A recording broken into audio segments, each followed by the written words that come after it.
driving on the railroad. It's a long, well, yeah, but it's long though under that shed. Oh, yeah. It's a depot. Union Station. That'd be a good place to put it. Sure would. That's what, you know. I told old Hooker, I said, you got to...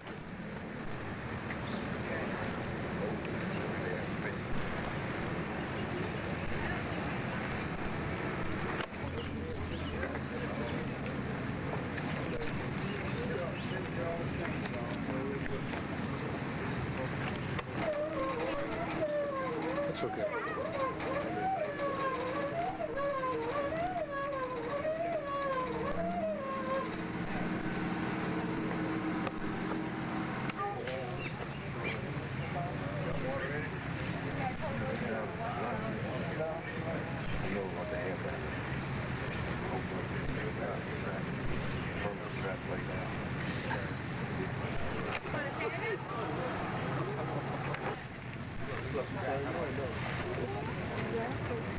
How much, I got to put the button on that, I'm ready to go.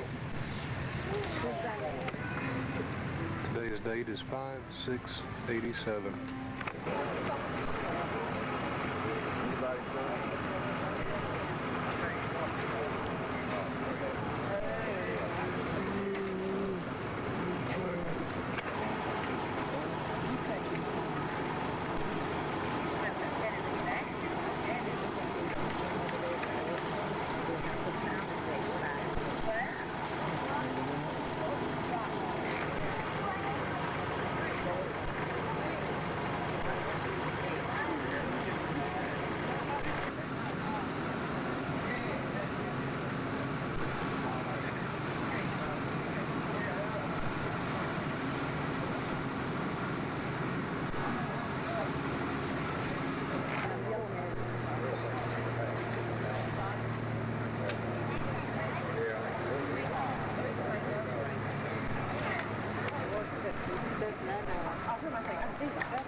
I think it was Barry. Maybe it was real handsome.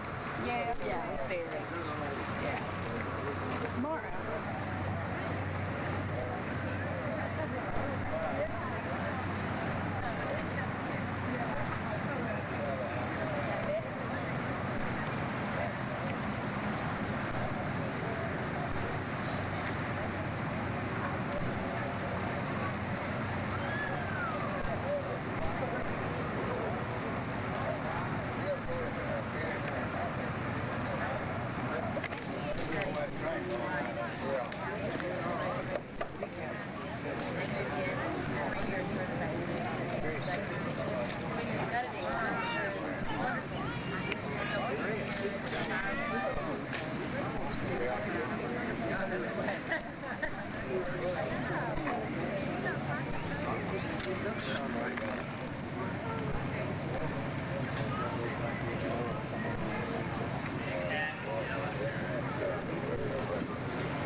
I'll throw a little kerosene in there and blow it up and start.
one time I was on the train and I came back and working on the slab. Is that who it was?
Yeah, I got two. I got this place behind that one.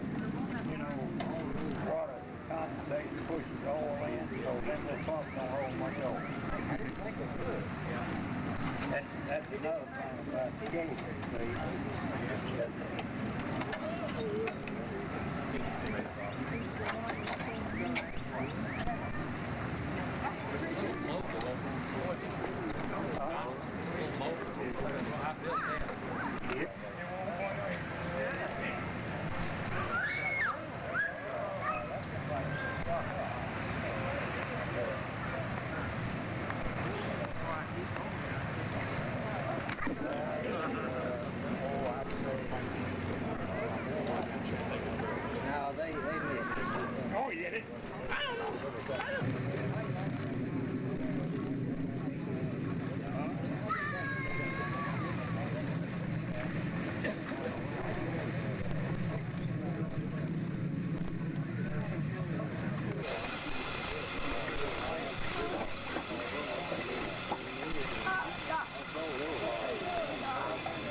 Christopher, he has sound on there. What do you think of Grandpa's train? I like it. How about Anna? Anna's just getting over the chicken pox. She's almost well. This looks pretty neat, doesn't it?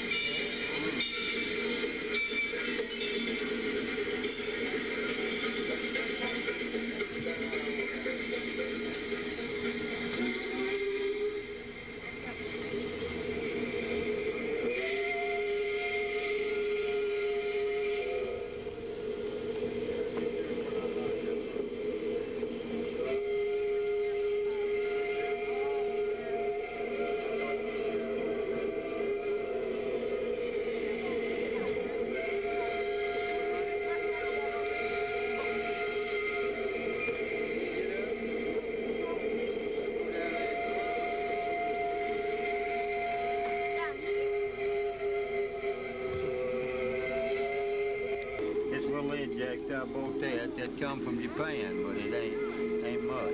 Uh-huh. Do you do this in your basement or at your home, or?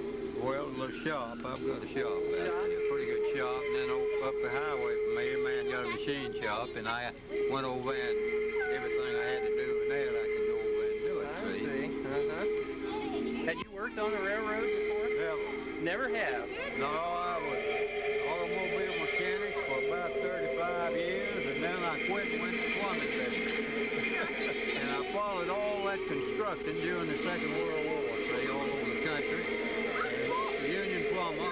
Then when that began to go up and they wanted to send you plumb out of the country to the job, I quit and went to work for myself contractor. I see. And I worked until I retired. Uh-huh. And You always had an interest in trains then, huh? steam engine. That is the main thing. I used to ride a train. My uncle in Adams, Tennessee, where we have that big show. I'm one of the originators of that steam show over there, and I had a cousin over there. His son was about the same age as me, and he'd run from Nashville to Evans. I mean, he was on that run. Well, he'd pick us up. And over at Guthrie, I had an uncle lived over there, had a big pond, I don't know, probably 10 acres, and we'd go over and fish all day. Then he says, now when I blow the whistle, you hear it, he'd be out there, pick us up and bring us back to Adams, see. And that was my first steam experience. Then that disappeared. Even farm operations with steam, threshing wheat, sowing logs. That disappeared until just a few years ago it started up again. And it's all over the country now. Yeah. One of the biggest shows in the United States is in Mount Pleasant, Iowa. It's something. That area is bigger than this park here. It takes you 2 or 3 years to walk over it and see all the different activities. They've got every car that is ever made. They've got one there. They've got every steam engine, and they've got a railroad goes around it with a pretty train, and it runs all day, every day. Mount Pleasant, Iowa. Mount Pleasant, Iowa. Never heard of that. Well, it's not too. Dr. Byers about it. I tell you what, anybody that's interested in the past and things that I never even knew about. Of course, I knew about T-model cars and all that, and Studebaker cars on up. But they've got cars up there that I never knew was ever built in this country, you see. And all kinds, just like graphophones, all of the beginning of all the different things, they've got it there. They've got a big building there at the basement and the main floor, and it's all full of antique cars. And they've got a grandstand there bigger than the one that's out at the State Fairground. And they have a parade every day. They've got a deal there, and they have about 150 big steam engines there at every show, and they have a lot of small engines. I've got a little traction engine, that size engine, see? That's a 10-inch bore, and I've got a little traction engine just like they used to, fresh wheat wheel used to, and saw logs and what have you. But, and that all dropped out until just a few years ago. Well, 17 years ago, we organized that show. And there's a man over at White, Portland, started threshing wheat with a steam engine. And that's how I show where it actually developed from over there. And of course, the same thing happened. But I'll tell you, the best story about it is, I've met some of the finest people in Mount Pleasant, Iowa. They'll come up and start talking to you, and you think you've known them all your life. And it's the same thing. In other words, you get together, it's the same thing. And more friendship. I've got more people all over the United States, Florida. They come from everywhere, see. And Boonville, Indiana, that's the next show after hours at Adams, the next weekend. And I missed last year on account of 86 homecoming picnic. But if I'm living, I'll go to Boonville again. That show had been going 5 years when we started. And they've got a good show over there, but they don't have near the crowd we do. We're a little farther south, and it's the only big show. And now last year on Saturday, there's 20,000 people there, and Sunday is about pretty close to that. On Friday, we had a better crowd last year. I'd say we had 10,000 people. But that's about the way it runs, see. And we've got a good show over there. They have 15, 20 big steam engines, and they have a lot of little ones, and we've got a long steam table. And these people from all over the country, they're just like in their living room, they'll have a little steam engine and some gadget they build. Well, they bring them in, we can hook steam on them and run them on that table there. Have you all ever been over there? No, never been there. Well, they were men who owned and ran threshing machines. They would follow the harvest, and farmers would bring their wheat to them. Those old times are reenacted at the Threhermen show in Adams. Old time? Well, it wasn't so long ago. I mean, this machine owned by James Glenn Childress isn't that old. It's a 1926 case, and it's 50 horsepower, 50 on the flywheel, and it was used for wheat threshing, sawmilling. But James is a college student, and on a day when most college students would rather be at the lake, why spend time with a hot, cantankerous machine? I don't know, I love it. My father, he started out, bringing me out here ever since I was born and raised me on it, and I've been coming up here every year and working hard on the steam engine. So Is there something about the engine itself that you like or kind of respect, or what is it? Why? I mean, why have that as a hobby? It's part of our heritage, you know. We wouldn't have cars and trucks and everything else today if it wasn't for the original founders of the steam engine and how to power vehicles and how to power tractors and all of the sorts.